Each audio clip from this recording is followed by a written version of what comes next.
Stuff happened last night in regards to Call of Duty Black Ops 6, and it all started with a little something we all know, we all love, well, kind of question, and that is the truth lies. So I wanted to quickly go over what happened last night, what was new, what was exciting, what wasn't exciting, so on and so forth.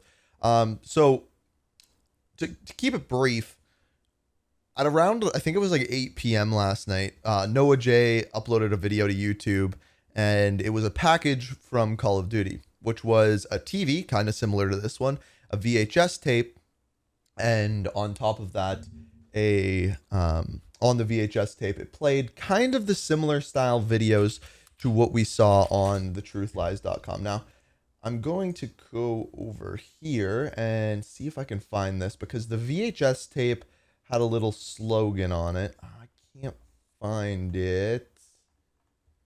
Maybe it's on Noah's Twitter.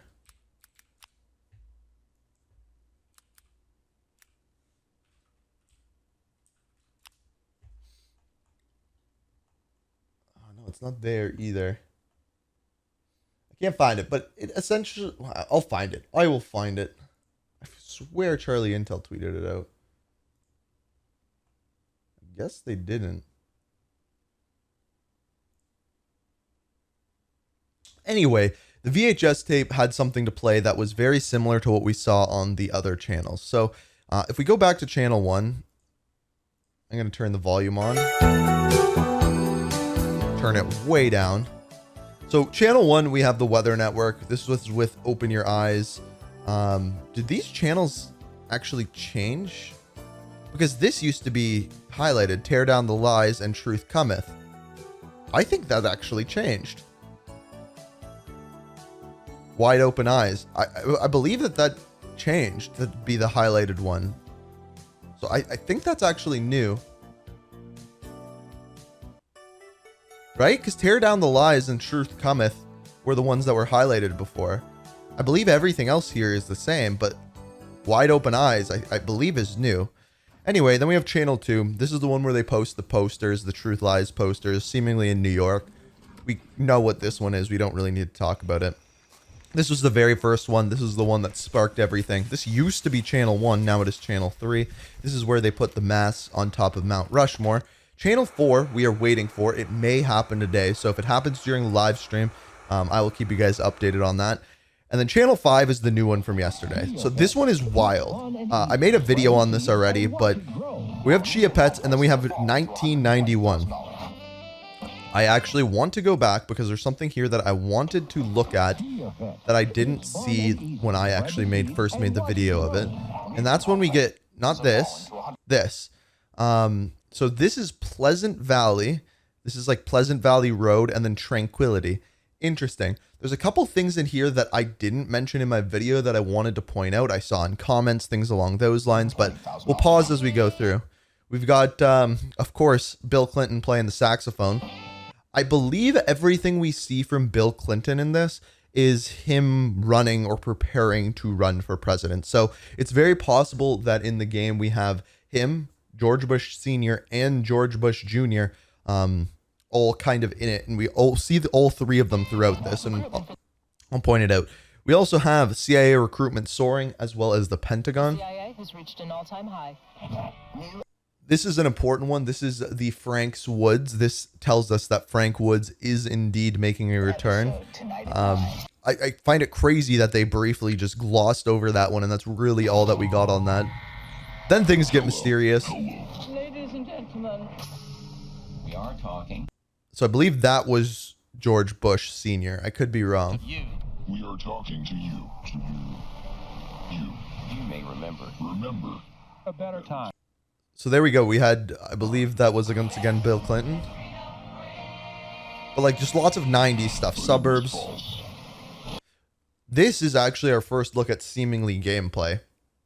This looks like a clip out of either Black Ops Cold War or Modern Warfare. Like we've seen a clip like this in every single Call of Duty game. I will get to the live action reveal trailer in a minute, Vengeance. But for now, I just wanted to go through this video and then we will move over to that. The truth. So then there we go. You recognize that, man? This is where things get interesting. Lies. Again. That's an AC-130.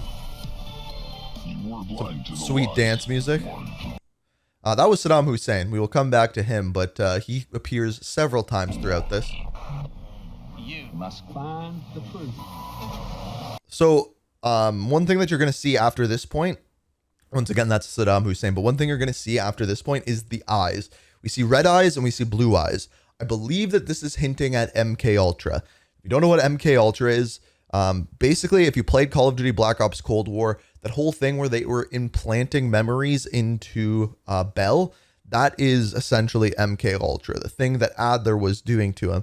And it's kind of been a theme since Black Ops 1, where we had Alex Mason with the implanted memories of the numbers into his head. And then Adler got messed with later on in Black Ops Cold War. He did it to Bell. So it's this continuous thing. And I think we're going to see more of this. And I will point out why when we continue this. So this is just people doing the do-si-do. We get the sitting bull. Wolves that I don't know what that has to do with things. But then we have George Bush as well as Clinton. Here, mannequins. Hopefully Twitch is okay with me showing mannequins, but this, I think, hints at two things. Number one, I believe that this is a hint at Nuketown. Number two, I think this is a part of MK Ultra because there's another point throughout this where you can actually see a mannequin reach out and grab you, which would only be a thing possible in either an Easter egg on Nuketown or in MK Ultra. Will be revealed. There's the Cerberus logo. Blessed Again, Clinton. are the peacemakers. Another AC-130, another picture of war. I believe that's a tank. I think we are getting a lot of hints at Desert Storm. There's another eye, again, as I was talking about with MK Ultra. I actually just missed the mannequin. So the mannequin is literally grabbing you in the cutscene. It is on my Twitter right here. So this is the cutscene right here. You can see the mannequin. He is reaching out, grabbing you. It appears as though he's lifting you up. Again, I think this is going to be either MK Ultra or a hint at Nuketown. Leaning more towards MK Ultra because we have the eye in the scene right before it. So again, MK Ultra looking like it's going to be in the game. I think that's almost confirmed. But as we continue, this little rewind symbol comes up in the top right-hand corner. And then it pops up with please rewind. Now, I put this into video editing software and played it backwards, and I didn't get anything out of it. I thought that that's where they were getting at with it. I listened to audio. I played it backwards. I didn't hear anything. So if you would like to go do that for yourself, I'd be curious if you guys found anything. But personally, me, I did not find anything. Also, I just realized that through all of that, my camera wasn't on. But I think that's okay for that point. Let me fix this. So we get all of that.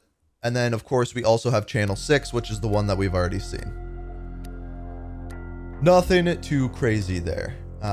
We've seen all of that. But the other thing that we got yesterday is this. So they put up a premiere that is actually happening in 24 hours. I believe it's actually almost 25 hours. It's 10 a.m. my time, so it's 9:15 a.m. There's already 607 people waiting for this, but it is the Truth Lies live action reveal trailer for Black Ops 6. The background picture is of Saddam Hussein. That is what I made my video about yesterday. And then in the description, it says, if it's the truth you seek, look in the dark. The truth lies.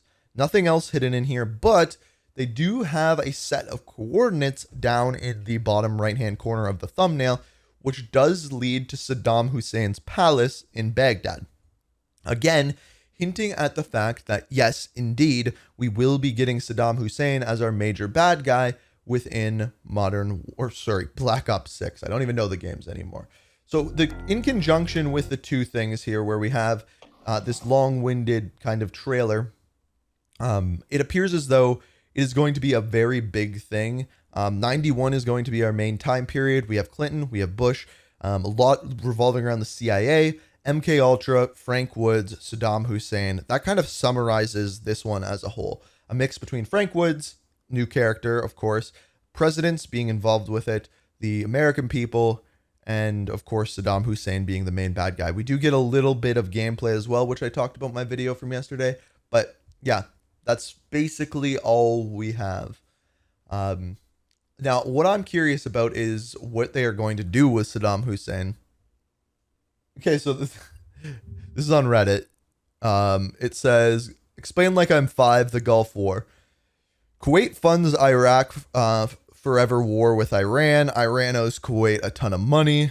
Kuwait refuses to forgive the debt. They get mad. Economic warfare ensues with Kuwait